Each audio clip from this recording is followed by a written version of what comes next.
It's noon here in Washington, D.C., and this is CarEdge Live for Friday, June 20th, with your hosts, me, Ray, and well, my rather good looking son, Zach. I know I'm prejudiced because he is my son, but there are others out there who agree. He is a good looking young man. How are you today, Mr. Good It's Looking? actually the topic of today's show is my physical appearance. Can't wait. Yes. No, just kidding. CarMax shocks the auto industry. We got the latest and greatest in earnings from Yes. CarMax. We're going to break those down in just a moment. We're going to thank our sponsor, Delete Me, in about 7 or 8 Yes. minutes too. I find it fascinating, Dad, that CarEdge.com continues to Yes. be an ongoing sponsor of this program as well because, well, you and I founded this company 6 years ago now, almost 6 years ago. It'll be 6 years in December. Do you mind putting your phone on silent? Do I mind? Yeah. Apparently, I do. Yeah. You know, who the hell keeps? Just leave me alone, folks. I don't have time to be disturbed. There we go. Thank you. Anyway, check out CarEdge.com, everybody. We got a new homepage here. Fill in that info and have a good old time. Buy a car without the headache. Dad, let's jump into CarMax's earnings. We'll go to the news headline first, and then we're going to break down what they actually have in their news release. Yes. CarMax's Q1 net income rises. That's profit 38%. Their revenue is up 6%. Wow. And their stock price is surging. So that let's break this down. 6% increase in revenue. Yeah. But a 38% increase in profit. Sounds like CarMax found a way to make more money on the cars that they were selling.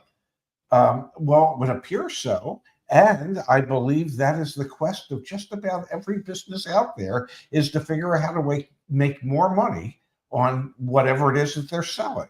And apparently they've found the secret sauce. Well, I think that's what's interesting about this, and I think that's what's the wake-up call for the auto industry. We're going to talk about used cars today, and CarMax is our proxy for what's going on in the used car market. And you can see their record high gross profit per retail used unit of $2,407. That's up $60 per car sold. Think about this, Dad. CarMax profit per used car sold going up. Carvana profit per used car sold going up. Used cars in general are this area where the auto industry has really been trying to find some footing because new car prices are obviously so unattainable. And so I think what we're seeing here in the CarMax earnings is showing and highlighting, at least last quarter, this is looking backwards 90 days, not forwards 90 days.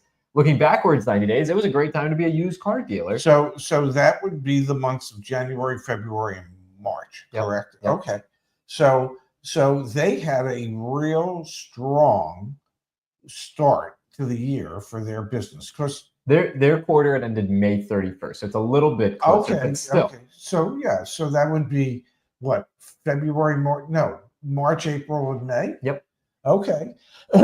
Well, that would be during the uptick in sales, the pull forward sales, trying to beat the tariff. There's something there. I don't know what it is, but we got it, ladies and gentlemen.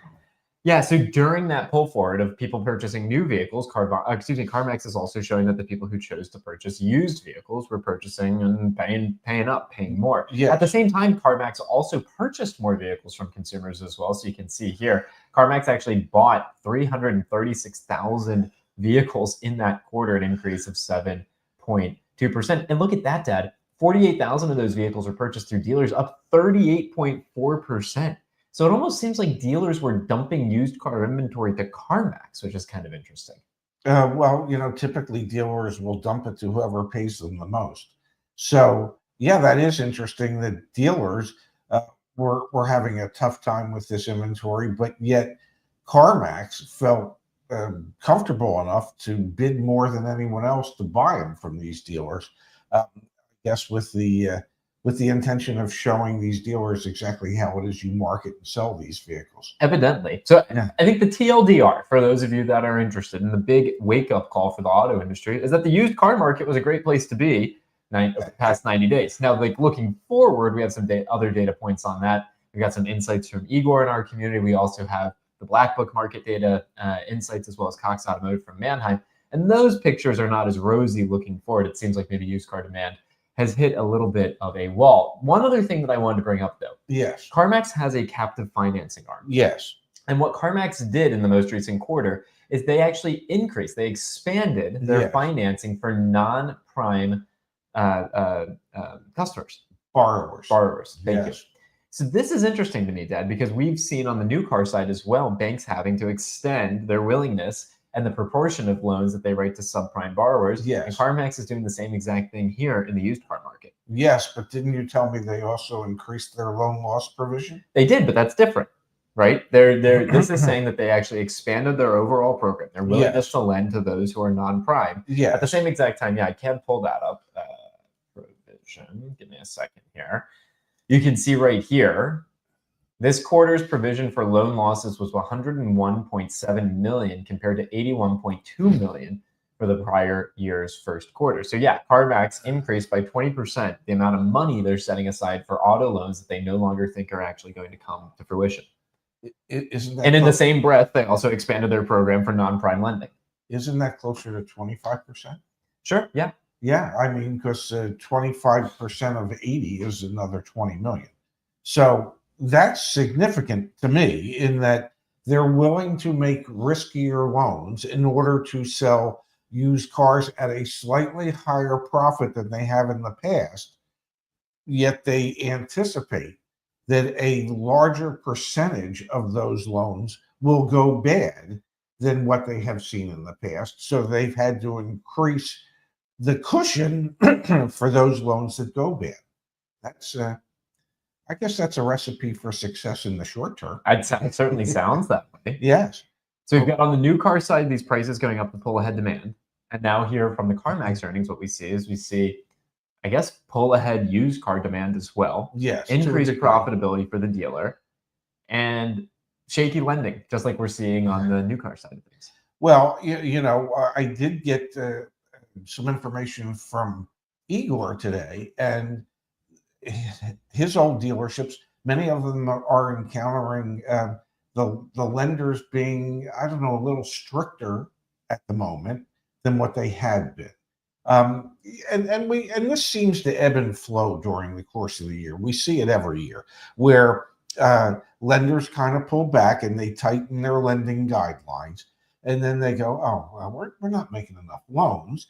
And so the next quarter they go, well, we need to loosen our lending guidelines, and then they make a number of suspect loans, and then 3 months later you go, well, that wasn't a bright idea, and it seems to occur in 3-month increments with the banks, where we go from tight lending to loose lending to tight lending to loose lending, when maybe they should just find a happy medium and just lend to the people that really qualify for it. Possibly, but I don't think that's quite how the system works. All right, Dad, I want to turn our attention to actually a story we covered the other day, to a quick little, just follow up on it. Yes. And this ties in with lending. So we had followed up, or we had shared the news about Ram increasing their powertrain warranty to 10 years and 100,000 miles. Yes. We covered this story because it was shocking. They're the first automaker for full-size trucks that have moved to a 10-year, 100,000 mile powertrain warranty, which we think, to be clear, is going to kind of start like the warranty wars, where you're going to see Ford have to match this, Chevy have to match this. And the justification from the CEO at Ram was, well, our customers hold on to these things for 12 years and they're financing them for 84 months. So they need to have a longer warranty to help feel confident in the purchase of those vehicles.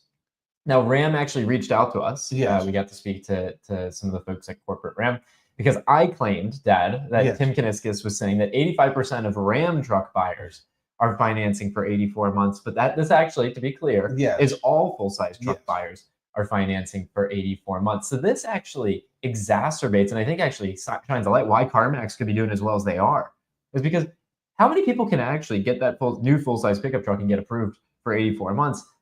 Even with the banks loosening their standards, it's still hard to get approved for that loan, forcing people to look for used vehicles. Apparently 85% of all truck buyers get let that sink in. I mean, it's still crazy. So we were saying that 85% of Ram truck buyers were financing for 84 months, but we were wrong. Yes. It's 85% of all truck buyers are financing for 84 months, which is even worse. Yes.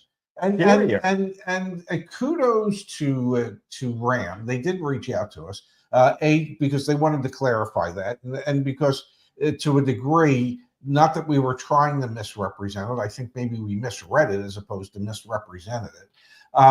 But two, for them realizing that not only are their truck customers holding on to their trucks longer, everybody's truck customers are. And they realize that with the affordability crunch that there is, that there are some things that they don't want their customers to have to worry about in years 6, 7, 8, 9, and 10. Because all the manufacturers had like a 5-year, 60,000 mile powertrain warranty. And, they're thinking to themselves, yeah, but we're asking our customers, and our customers are having to enter into 7-year loans, but their total warranty ends at 5 years. They thought that it was in their customers' best interests to extend the warranty so that they could be protected for the last 5 years. And I want to talk about this some more, but I need to talk about another area where you need to protect your interest and help your customers, which would be the issue that all of us face, that data brokers are out there selling our information online. And that's why the sponsor of today's show are Delete Me. Yes. And anyone can buy that information. Marketers, scammers, and everyone in between can get their hands on your phone number, your home address, your social security number, and so much more. That's why what you and more is there? That's why you and I both use Delete Me. Delete Me helps you take control over your data, and Delete Me removes your personal information, removes my dad's information and my information from hundreds of data brokers on our behalf every single month. I just got my latest Delete Me report right here for the month of April. Dad, and Delete Me is deleting that data, baby. They are going out there and they are removing my information. You can get started today with 20% off coupon code. Just use the code CarEdge, CAREDGE, or go to joindeleteme.com/CarEdge, saving me about 40 and a half hours, man. So thank you to our sponsor, Delete Me, for continuing to support the channel. So back to RAM. And to protecting us. Yeah. So back to RAM. Yes. They're extending their warranty in response to extended loan terms. Yes. We have CarMax on the used car side of things. They are seeing record-setting gross profits, who are making more money for all the used vehicles they're selling, while also making expanding their willingness to lend to non-prime customers. Concurrently, they are also experiencing higher losses than they had anticipated. Is there a correlation here, Dad? Is there like a general malaise in the auto industry? Like, I'm trying to see if there are connections between the two. It isn't malaise what I use when I make my tuna fish. I think sometimes. Oh, that's mayonnaise. I'm sorry. Mayonnaise. Okay, it was close. I just think it speaks loudly to the affordability issue that we've been talking about forever. Yeah. Whether it be what Ram's doing, extending the powertrain warranty, whether it be what CarMax is doing, saying, okay, we need to look at people that might not necessarily have prime credit. We need to expand that portion of our market. We need to set aside more money for loans that are going to go bad. I just think it speaks to the realization that there truly is an affordability crisis, and nobody is really 100% certain as to how to adequately address that. It is almost as if everybody's just kind of kicking the can down the road, hoping against hope that it'll all get better all on its own without any input from anybody else trying to make it better, trying to actually look at all the issues that are involved in making things more expensive than what they have been. Which, to be clear, some of those things are like technology, government mandated functionalities, things like that. And then some of them, a lot of them, are greed. We can make more money by trying to see how high we can jack up the prices. And to be clear, why do corporations exist? To make money. So I understand the rationale and justification, but they should be existing to serve their customers. And in a lot of ways, the auto industry has left behind millions. There are many people who are upside down on their auto loans who can no longer get approved for financing to roll that negative equity in. And there are many people who have overextended themselves or can't even get into mobility because of the fact that it has gotten so expensive. Dad, let's switch gears a little bit here. Yes. Let's turn our attention to some Stellantis news for a different brand. I thought this was quite surprising, but actually, you and I have been talking about this for a while now. Stellantis considers selling Maserati among other options, report says. You and I have a video on the main CarEdge channel talking about 5 car brands that can no longer exist. And really, in that video, we're talking about potential acquisitions, mergers, things like that. And brands who, their brand will probably exist, but the ownership will change. Look at this, man. Maserati struggling globally. Stellantis is looking to maybe do something here. Well, it's not a big player in their portfolio. It's a sign of the times, though. We just saw, what was it? It was Nissan sold their stake in Renault. Yeah. Trying to get $600 million in cash so they can operate their business. Yes. Maserati, Stellantis potentially liquidating this to Maserati. Stellantis is saying Maserati has some value, but the value is not while they're still associated with us. Why they're still associated with Stellantis, it's a drain for Stellantis. Maserati has tried to make a strong comeback in the United States. I don't think you can say it's really been all that successful. I don't think you could say the return of Alfa Romeo to the United States has been nearly as successful as those who thought it might be. Look at this then. Maserati sales fell by more than half. Yes. In 2024 to just 11,300 vehicles. Yes. And the unit posted an adjusted operating loss of $298 million last year. Yes. Yes, I'd say it's not been successful. Well, Maserati. I worked for an organization that we moved the mini store that I was with out of the building and built a brand new facility for the mini store. And in the old mini facility, we put in a Maserati franchise with the thought that, we should be able to sell 20 Maseratis a month. And then, how many did they sell? And then the realization became, well, maybe we can sell 20 in a year. They kept the franchise alive at that dealership for less than a year. And said, as much as we would like to, it just doesn't make sense. And part of the reason is the technology wasn't nearly as advanced in the Maseratis as it was in the competitive vehicles.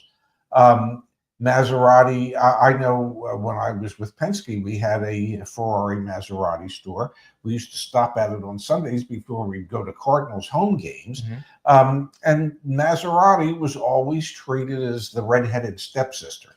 It was Ferrari Maserati, not because Maserati added anything to the name of the building. Mm-hmm. So it was never a brand in this country, at least in my opinion, that seemed to stoke the curiosity of the American buyer similar to the way Ferrari does. For sure. But I also think it's indicative of what may happen here, as we talk about on this channel all the time. Affordability crisis, car market reset. Okay, these are some of the outcomes of this situation that the industry finds itself in. Let's go to the CarEdge machine. Friendly reminder. Yeah. Back at CarEdge.com, we currently have 20% off CarEdge Insights, the tools we use to negotiate deals on behalf of our customers, and 20% off our car buying services. Yes. The actual services where we do it for you. But Dad, I clicked on Shop New right there, came to the car search here, and I went to Maserati. There are only 1,100 new Maseratis for sale nationwide right now.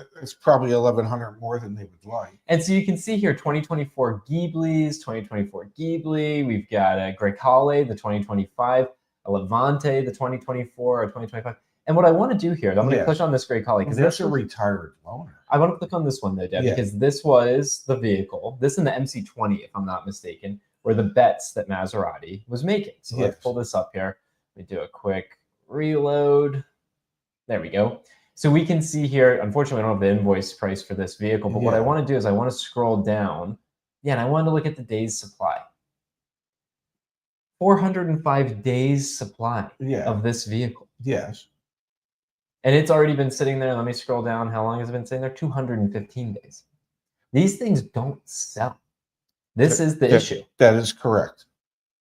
They don't sell. That is an issue. That is, and that's because That's their more affordable, approachable, car for the future.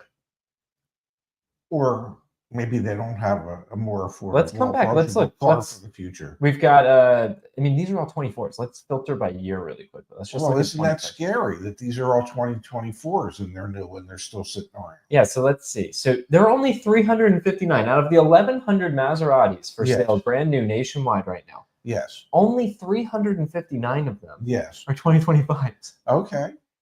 Well, they're trying not to overburden their dealerships with and the ones that they have a 400-day supply. So that's the Grey Calais, however you say it. Let's see what other. It's all Grey Calais. That's all they have. They don't even have any new MC20s. Grand. I mean, they got nothing, man. And the one car they do have has a 400-day supply. They are the first casualty of, I think, potentially many that this industry will see over the next couple of years, and the consolidation that we'll see. Hopefully there will always be a home market for Maserati in Italy. Yeah. But apparently that doesn't translate to the United States market. Maybe there's a bigger market for it in Europe than there is in this country. I think perhaps there might be just too much competition for it. And there are so many other brands that people are considering as opposed to I think it's the first domino of a few that we may see of consolidation. Earlier in the show, Deb and Jerry. Yes. Thanks, Jerry. Good to see you. CarMax is paying up for their vehicles versus other public retailers. Yesterday, they offered $54,000 for my wife's 2024 Toyota Highlander Max Hybrid. Carvana and Driveway were at $47,000. The MSRP originally was $55,553. A friendly reminder. Yes. If you are going to sell a vehicle to CarMax, do us a favor. Go on CarEdge.com, add it to the CarEdge garage. Yes. And then sell the doggone thing to CarMax. Get your offer through CarEdge. You're helping our financial situation back here at CarEdge, but also obviously, you can. Jerry, did you sell it? And Jerry, if you did you go through CarEdge? Is your wife using public transportation or Uber today? Possibly. Wow. Hey, you know what? Let's stick with Jerry for a minute here, Dad. Let's go to our favorite segment, Deal of the Day. Jerry did an incredible job for one of our CarEdge concierge customers. Again, we have 20% off promo running right now. So you can take advantage of our car buying services. Dad, we have nearly 10% off. Wow. In the state of Florida, of all places, a Lexus RX 350 Premium. Look at this deal that Jerry was able to secure for this customer, $58,340 MSRP on a Lexus. Okay? Yes. We're going to go to the CarEdge machine in a second here and we're going to see the actual day's supply. That's it really demonstrates what Jerry was capable of doing. An over $5,000 discount from the dealer, taking the selling price to $53,000. Obviously, then you've got sales tax, tire, battery, which is local fees, electronic filing fee, dealer services fee, which is the dealer doc fee in Florida, and then registration. Yeah, but even for Florida, it's $995, which is probably below the average in Florida. It is below the average in Florida. Yeah. Incredible deal. Yes. Yeah. We've shown on this channel, what our team's capable of doing, both for Toyota, Lexus. These are more unicorn deals. Yes. So if you're going to sign up for our services, please recognize you may not always be a unicorn. Sign up for the convenience of it. The deal aspect is also great. But this is a deal of the day if I've ever seen it. Yeah, I think Jerry deserves the stamp of approval. And along with that, since you were able to do that for one of our concierge customers, I think you should keep your wife in her Highlander. It's just me. That there's that old saying, happy wife, happy life. So let's look at the Lexus, and we're doing the RX. This was not a hybrid. Okay, so keep that in mind. We got a Lexus RX, and it was the premium, if I'm not mistaken. So we'll come down here to trim. 350. Okay, we got 350. All right, so let's see. And this is in New Jersey. Let's go to Florida. Well, let's look at New Jersey. Yeah, what the heck? Why not? Not far from where I live in New Jersey. 42 days supply. Yeah. 42 days supply, and we're talking about a 10% discount. Almost a 10% discount. Wow. And my guess is you ain't getting a 10% discount in New Jersey. Maybe I'm just not. guessing. Maybe not. Yeah. Well, where was this dealership? Let's look. It was in Florida. I know, Tampa Bay. Tampa. All right, so bear with me for a second. Tampa Bay zip code. We got 33592. 33592. 1 second, y'all. 33592. Let's go within 50 miles.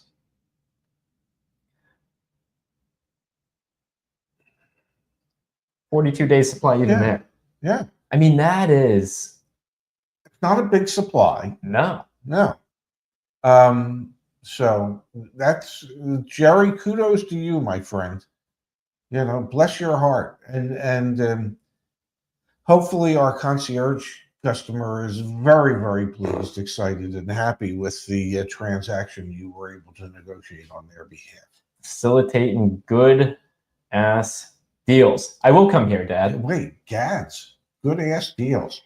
We do every single day. You get more and more reviews, which is awesome. This came in from Judith just 41 minutes ago. Wow. I love my new Bronco and I love CarEdge. Working with Steve was a pleasure, and he found the right vehicle and the best price without the dealership hassle that everyone hates. Fast, efficient, friendly, and professional. So that's beautiful. Well done, Steve. 12 hours ago, Josh took excellent care of us. Highly recommend CarEdge's concierge car buying services. Thank you, Pedro. If you're buying a car, watch their videos first, fully prepared. So anyway, I share this because, yeah, Jerry did an incredible job, but the whole team, everyone that we have here is doing an incredible job to support our community and move the industry forward. Okay, short show today. Yes. We're both tired. Yes. We're both tired. Yes. You're on grandpa duty this afternoon. Well, that would be my hope. I would like to see my granddaughter. I haven't seen her since my birthday, which was May 25th. Yeah, a month ago. Yeah, so it's just about a month. And, you know, those newborns, a lot happens in a month. Yeah. So I hopefully when I see her, I can make her smile instead of make her cry. Fingers crossed. But we will find out a little later today. Yeah, so you're going to head on over. Yes. You're going to head on over. I might join you. I think I'm going to join you. I think you should. I want to go for a run, though. You're tired. What do you need to go for a run for? I will make a decision on what I want to do. But well, I wasn't saying you shouldn't make the decision on what somebody wants to know how the ferry works. All right, we'll talk about ferry. We are also going to answer Sean's question. Okay. Saying, how much do you charge for the concierge service? Let me spend just 1 second on this, Dad, because I don't want people to be. Well, confused. I think if you go to CarEdge.com, I think it would be a good service if it's only a second. You go to CarEdge.com. Yes. You can click on car buying services right there, or scroll down, click on skip the dealership, and you'll land on this page. We have two services. Yes. Negotiation expert. You know exactly which vehicle you want, and you don't want to deal with calling the dealership, negotiating, haggling, all that stuff. You put it on our we do it. We do it for you. That's $399. It's 20% off right now. So it's $319 between now and the end of the month. The concierge full car buying service, you don't know the exact vehicle that you want. You got some ideas. We find the vehicle, we locate it, we handle all the dealer communications. It includes obviously what's provided in negotiation expert. That's $999 discounted right now to $799. So please, Sean, go check that out. And again, read the reviews. If you scroll down on this page, y'all, you can see the deals that we've been able to secure for customers. So we're very transparent about everything that we do here. Please, please, please recognize. So here's a great example. This was a used Toyota Tundra, only saved $750. That customer, if it was a negotiation expert customer, sure, they made money. Yes. But if they paid $999, they just got the convenience. Yes. Not having to deal with any of that, plus the $750. So please, we are, I don't know how else to be any more transparent than what we do back on CarEdge.com. Now, the ferry, Dad. Yes, we took the ferry yesterday. Yes. What were your thoughts? I thought it was good. It was extremely convenient. They've got this kind of down to a science. When they say you're going to arrive at 11:55, they mean that vehicles are going to be pulling off the ferry at 11:55. It It was quite the pleasant ride. There We was took the Cape May, Lewis, Delaware, Yeah. Cape May, New Jersey to Lewis, Delaware ferry. and there was the rocking from side to side. It kind of reminded me of being on Amtrak, Yeah. Except it was a Yeah, a little little more more. pronounced. And watching people try and walk while the ferry was doing this, that was fun. Yeah. The seats are extremely comfortable. It was nicely air conditioned. It was an absolute pleasure. I would highly recommend it, and very reasonably priced. The ferry holds, what was it, 100 vehicles, I don't know. if I remember correctly. For just a regular sized vehicle, it's $38. It was $10 for him, $8 for me. The whole thing was $56, and the whole time we're going, I'm not using my gas. Yeah, no, it was Yeah. great. Yeah, It was a good experience. yeah, it really was. Yeah. So we Yeah. highly recommend it if you need a ferry. Yes, Check out that one. yes. All right, folks, we're back on Monday. My dad will be sitting here right next to me for that show, so that'll be quite fun. And yeah, if we can help you with anything, if you know anyone who needs help with something, send them the channel, send them the website. You know the stuff. You know the drill. Well, I hope they do by now. If they don't, then there's no hope. We're back Monday. See y'all. Have a great weekend, everybody.